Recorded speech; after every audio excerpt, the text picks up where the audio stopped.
Bodoland Martyrs Cemetery ये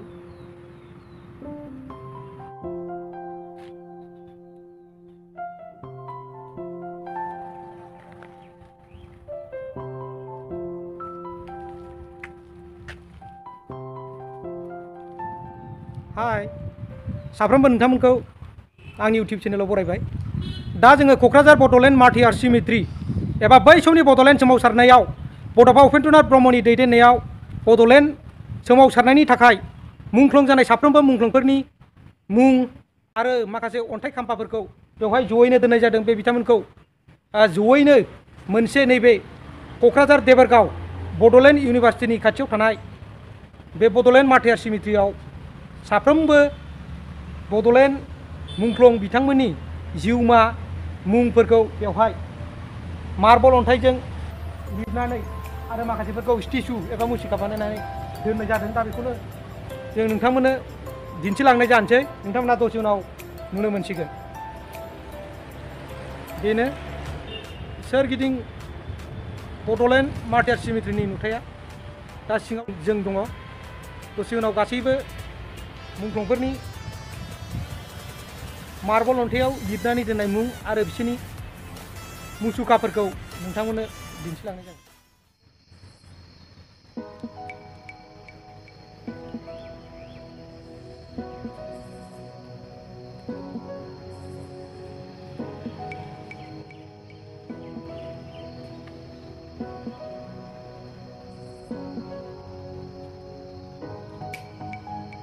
Bodoland martyrs सिमेट्रिखौ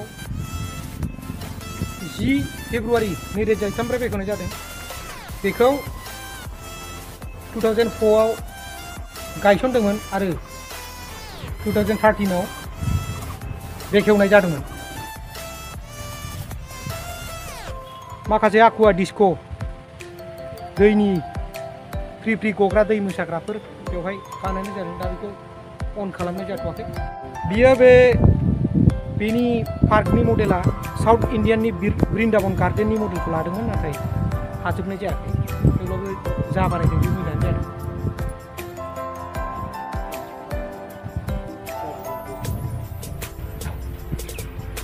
गार्डेनफोरा जोबोर मोजाङानो।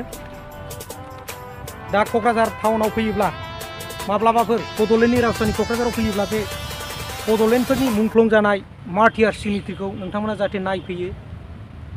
मानो होनना बुङोबा बे मुंख्लंफोरखौ मान होनानै नोंथांमोना दसे नुजालाङोब्ला बे बड'लेण्डनि मुंख्लं बिथांमोननि जिउमाया गोजोनगोन।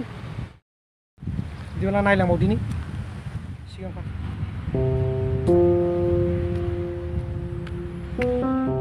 नोंथांमोना गावसिनि बेसेन गोसा जिउखौ बावलांबाय, बिनि थाखाय जोङो नोंथांमोनखौ मान होयो होननानै बेवहाय मोनसे हमेज एबा मान बावनाय बे खाम्फा बानायनानै दोननाय जादों।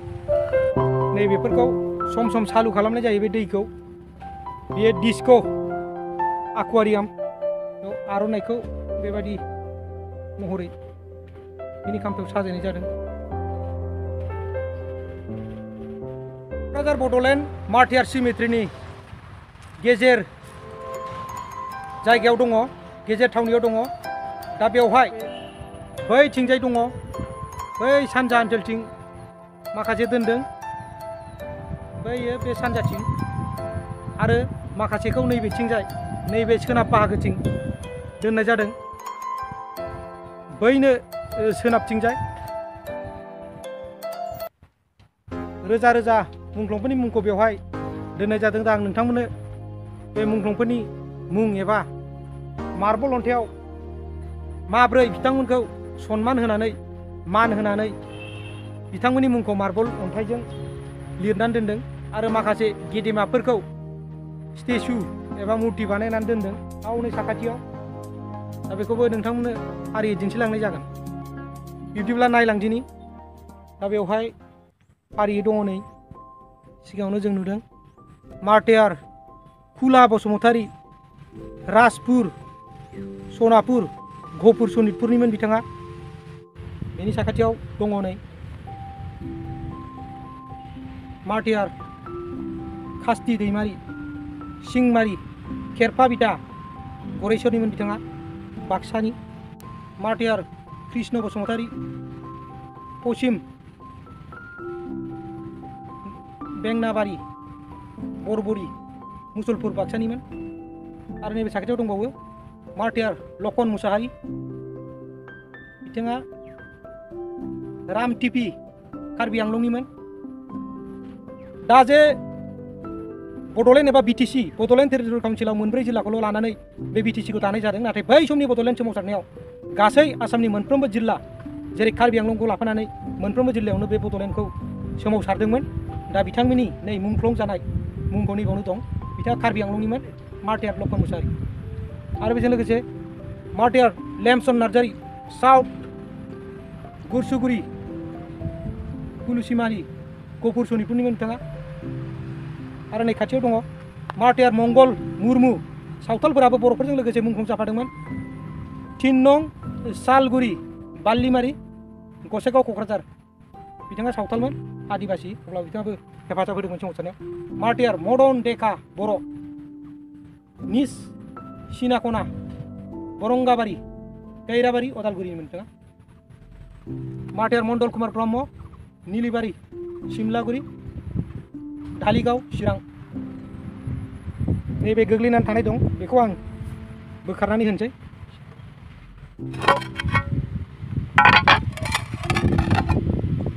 बेफोरखौ जाहाथे बिनि नायगिरिफ्रा मोजाङै नायो बेखौ जोंनि BTC खुंथाया नोजोर होयोब्ला मोजां मार्टियार मैना बर' महलिजार साकतपारा धुला उदालगुरिनि बिथाङा दा बेबायदिनो गोबां मुंख्लंफोरखौ बेबायदि फारियै दोननाय जादों आङो गासिबोनि मुंखौ नोंथांमोननो होलांजोबनो हाथ'नाय नंला बेखौ आं ओरै दिन्थिलांनोल' सानबाय बेवहाय बेबायदियै दं आरो ओरै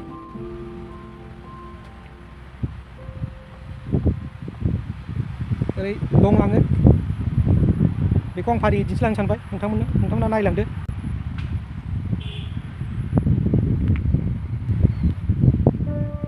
दा गोबां बे मुंख्लंफोरनि मुङा नै लेथेर फेथेर जानानै दं बेखौ बे नैबे बड'लेण्ड मार्टियार सिमिट्रिनि नायगिरि बिथांमोनहा आरो बड'लेण्ड खुंथायखौ जाहाथे नोजोर होयो बेखौ खावलायनाय जाबाय नङाबा बे बेसेन गोसा मुंख्लंफोरनि जिउमाखौ मान होनाय जानाय नङा बिथांमोना दुखु मोनगोन नैबे लखिमपुर जिल्लानिमोन मार्टियार सिद्धेश्वर ठाकुरिया 2 नं धोरोमगढ़ भिपुरिया लखिमपुरनिमोन बिथाङा माखासे गेदेमाफोरनि मुसिखा एबा ब्रन्जनि स्टेचुखौल' बेवहाय गासै सासे सानै साथाम साब्रै साबा सा6 7 8 9 10 गासै 10 सा दैदेनगिरिफोरनि मुसुखाखौ बेयाव दोननाय दं नैबे सोरमोन बेखौ नायनि बिथांजोआनो जादों हेलेना बसुमतारी मथामबिल सराइबिल गसाइगाव क'क्राझार डिस्ट्रिक्टनिमोन बिथाङा बिथांनि मोनसे जारिमिन दं बै समाव जेब्ला पुलिसफोरा गामि गामि हाबदोंमोन अब्ला बिथांमोनहा न'नि बिदांफा बिबोनांफोरखौ आसाम पुलिस एफिटिएफआ लानानै थांनाय समाव बाल्थिङाव बामब्लु देग्लिनानै हासिबजों पुलिसफोरनि मेगनाव सारदोंमोन अब्ला पुलिसफोरा बे मेगनाव बामब्लुजों सारजानानै राइफलनि गुलिजों बे हेलेना गायदे बसुमतारीखौ नायगार नायगार गावथारलांदोंमोन दा नोरै नायलांबावनि बे माखासे दैदेनगिरिफोरनि मुंफोरखौ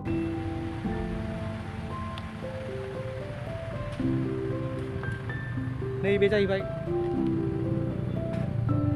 सुजित नार्जारि बड'लेण्डनि गिबि मुंख्लं बिथाङा गुवाहाटीयाव हर नाहैनो थांनायाव टिहु सकआव असमियाफोरजों अन्थाइजों फैबाय थानाय समाव सुपार गारियाव बासाव अन्थाइजों फैजानानै बिथाङा जिउ गोमानो गोनां जादोंमोन नैबेयो जाहैबाय अन्थाइ गोरा बड'सा पानिसालि उदालगुरिनिमोन बिथाङा उदालगुरिनिफ्राय गिबिसिन मुंख्लं जानाय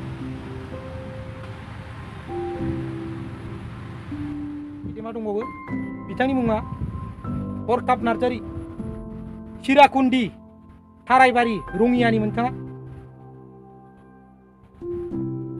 बिथांनि मुसुखाखौबो ब्रन्जनि मुसुखा बानायनानै दोननाय जादों आरो ओरै एसे आवगायलांबावनि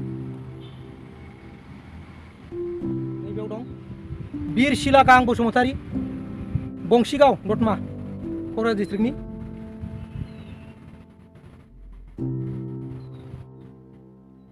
बिथां बिरसिलागां बसुमतारी बिथाङा बै समनि BLTनि चेयारमेन हिसाबै फसंनाय जादोंमोन। थानाय मुंख्लंफोरनि मार्बल अन्थाइनि खाम्फायाव जों आवगायलांनि बेयो जाहैबाय सोनाब फारसे थानाय बेवहाय दं मार्टिर केथें नार्जारी गराइमारि सनापुर गहपुरनिमोन बिथाङा गोबां मुंख्लंफोरनि मुंफोरखौ फारियै बेवहाय बेबायदियैनो लारि लारियै साजायनानै दोननाय जादों।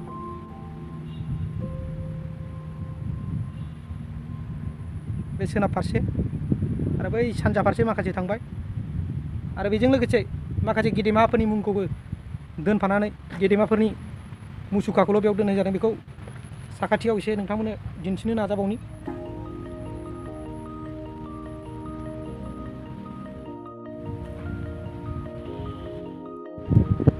नैबे गेदेमायानो जादों बड'फा उपेन्द्रनाथ ब्रह्मनि मुसुखा। बिथांनि मुसुखाखौ साखाथियाव दिन्थिनाय जाबाय।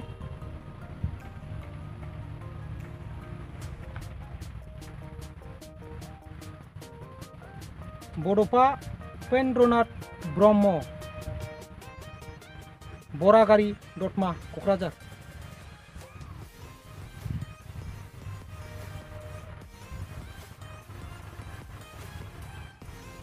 बड'फानो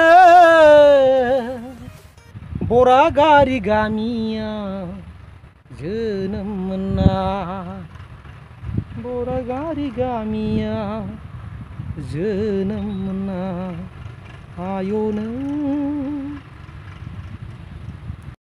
नैबे जाहैबाय सुबुंथिनि थान्दै बिनेश्वर ब्रह्म भातारमारि क'क्राझार बिथांनि मुसुखाखौबो बेवहाय दोनफानाय जादों। बिथाङाबो बड'लेण्ड सोमावसारनायाव गावनि आगोमा जिउखौ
गोथौ लैथो बादि नुहुरदों। जोबोद समायना दैया।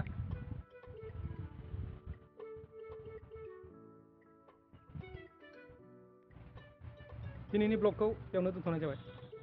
नोंथांमोना आंनि भिडिअखौ मोजां मोनदोंब्ला लाइक शेयार आरो कमेन्ट सो।